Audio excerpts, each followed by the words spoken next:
এই প্রশ্ন করার আগ মুহূর্তে একটা আলোচনা এলো ফ্রম নোহোয়ার এবং জানিয়ে দেওয়া হলো যে বাংলাদেশ প্রিমিয়ার লিগ বিপিএল পরের আসরে কোনো দলই কনফার্ম না।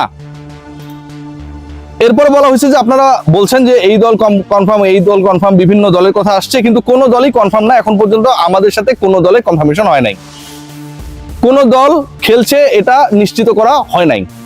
আলোচনাটা খুবই গভীর, সিরিয়াস। এই বক্তব্যটা যে কেউ দিয়ে দিতে পারে যে বিপিএল এ কোনো দল ফাইনাল না, কোনো দলকে ফাইনাল করেনি বিসিবি, কিন্তু এটার গভীরতা একবার চিন্তা করে দেখেন।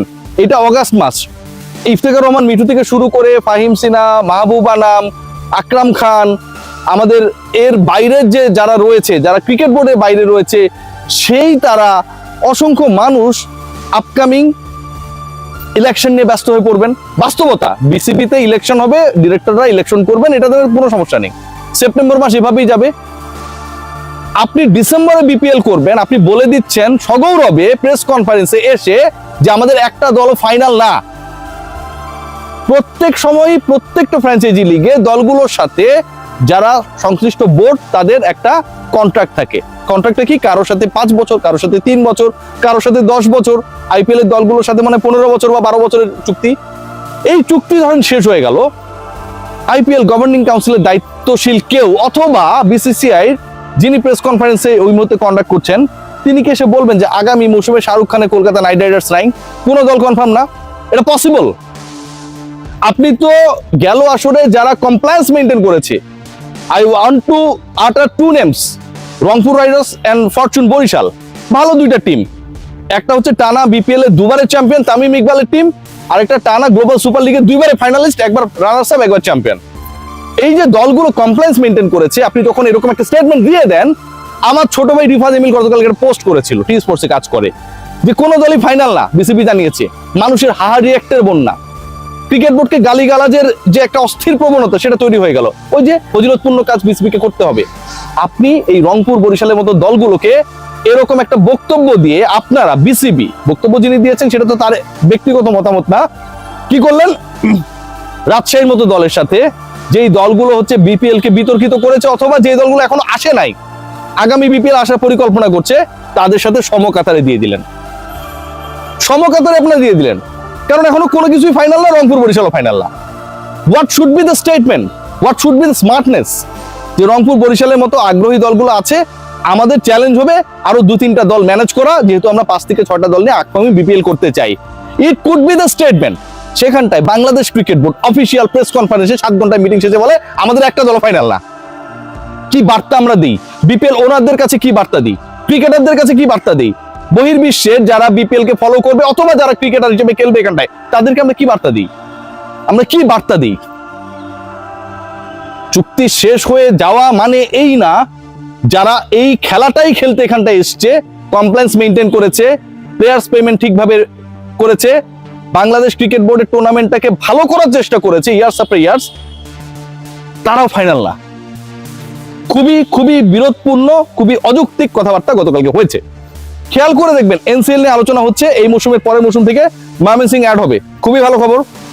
ময়মনসিংহ কেন এর আগে অ্যাড হয়নি সেটা একটা বড় প্রশ্ন। ময়মনসিংহ কি ক্রিকেটার নেই? ময়মনসিংহ কি বিভাগ না?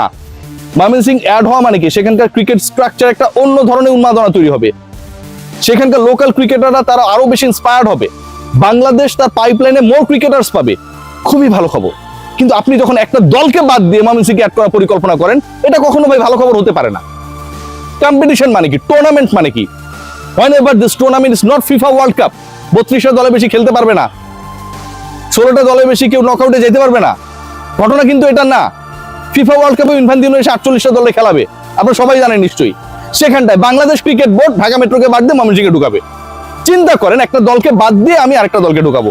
ঢাকা মেট্রোপলিসের এই দলটা কেন তৈরি করা হয়েছে? কারণ এই জোনের মধ্যে, এই বিভাগের মধ্যে প্রচুর ক্রিকেটার রয়েছে হু আর ক্যাপেবল টু প্লে, তাদেরকে আপনি খেলার সুযোগ করে দেবেন, রাইট?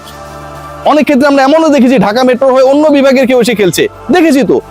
যখন অ্যাকোমোডেট করা যাচ্ছে না তখন অন্য কেউ সেখানটায় খেলছে, দেখেছি না? সবকিছু বাদ দেন, ঢাকা মেট্রো একটা বাজে টিম, ভুয়া টিম। এই দলটা তো গত এনসিএল এর রানার্স আপ ভাই, আপনি বাদ দিয়ে দেবেন? আপনি বাদ দিয়ে দেবেন? যেই দল চ্যাম্পিয়ন হয় বিপিএল এ, আপনি বলে দিচ্ছেন যে আমার সাথে কারো কোনো দল ফাইনাল না।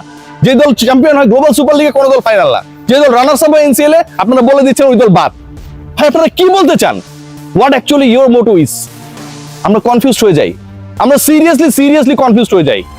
Bangladesh cricket board, mother organisation of Bangladesh cricket, guardian of the cricketers, আপনারা এনশিওর করবেন মোর টুর্নামেন্টস, মোর পার্টিসিপেশনস। সেই জায়গায় আপনারা একটা দলকে অমিট করে আরেকটা দলকে ঢুকিয়ে দিচ্ছেন। Is it a fun? Is it kidding? ছোট বাচ্চারা ইদানিং কথা বলা শিখেছে, কিছু একটা করলে বলে প্রাঙ্ক করেছি। Are you really doing prank? Bangladesh cricket বোর্ডের স্টেটমেন্ট গুলো আমার কাছে কোনোভাবে অ্যাকসেপ্টেবল না, কোনোভাবে অ্যাকসেপ্টেবল না। একদিকে আপনারা উইকেট সংখ্যা বাড়াচ্ছেন, টাফ ম্যানেজমেন্টের জন্য লোক নিয়ে আসছেন, আরেকদিকে আপনি দল কমিয়ে দিচ্ছেন। আমাদের ক্রিকেটাররা যারা এনসিএল, আমাদের তো এমনিতেই লোকাল লিগের সংখ্যা অনেক কম, এনসিএলটা হয় ঘোড়ার ডিমের বৃষ্টির মৌসুমের মাঝখানে, ওই সময়টায় সেখানটা আপনারা নাম্বার অফ টিমস কমিয়ে দেবেন। এই চিন্তাটা কার মাথা থেকে আসে? Really I want to know. Bangladesh cricket নিয়ে, বাংলাদেশের ক্রিকেটার নিয়ে, বাংলাদেশের ক্রিকেটের ফিউচার নিয়ে এইরকম প্রাঙ্ক কোনোভাবে অ্যাকসেপ্টেবল না, কোনোভাবেই না, কোনোভাবেই না। যেই কোম্পানিজ গুলো, একবার খেয়াল করে দেখুন, এটা আরো ভয়াবহ অবস্থা। তারা বিপিএল এ বিভিন্ন সময় ছিল, বাংলাদেশ ক্রিকেট বোর্ডের কর্মকাণ্ড করতে গিয়ে তারা দেনাদার হয়েছে, তাদের নাম পর্যন্ত আপনারা প্রকাশ করতে 3 বার ভাবেন। এই দলগুলো কি দেনাদার গতকালকে হয়েছে যে আপনি রিভাইজ করছেন, তালিকাটা দেখছেন ভুল করলাম কিনা? Definitely not. Years after years Bangladesh cricket বোর্ডকে ভুগিয়েছে, এবং তারপরে হচ্ছে তাদেরকে নিয়ে আপনারা ডিসকাশন করেছেন। আপনার নাম বলতে চান না, কেন বলতে চান না? কেন মিডিয়া রিলিজ দিতে চান? The only reason is that সেখানটায় যারা উপবিষ্ট ছিলেন, নাম বললে ওই কোম্পানির মালিকগণ অথবা তাদের সাথে আপনার যে সামাজিক সম্পর্ক রয়েছে সেটা হুমকির মধ্যে পড়ে যাবে। ভাই ওয়াই?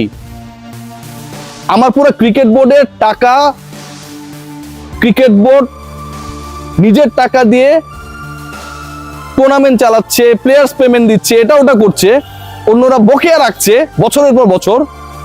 ক্রিকেট বোর্ডের টাকায় এত কিছু হচ্ছে, পরিচালকদের এটাতে গায়ে লাগে না।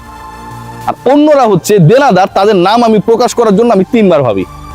Unacceptable, very much unacceptable. সবাই ভালো থাকবেন, অনেক বেশি ভালো থাকবেন, অনেক বেশি ফজিলতপূর্ণ আলোচনা করবেন।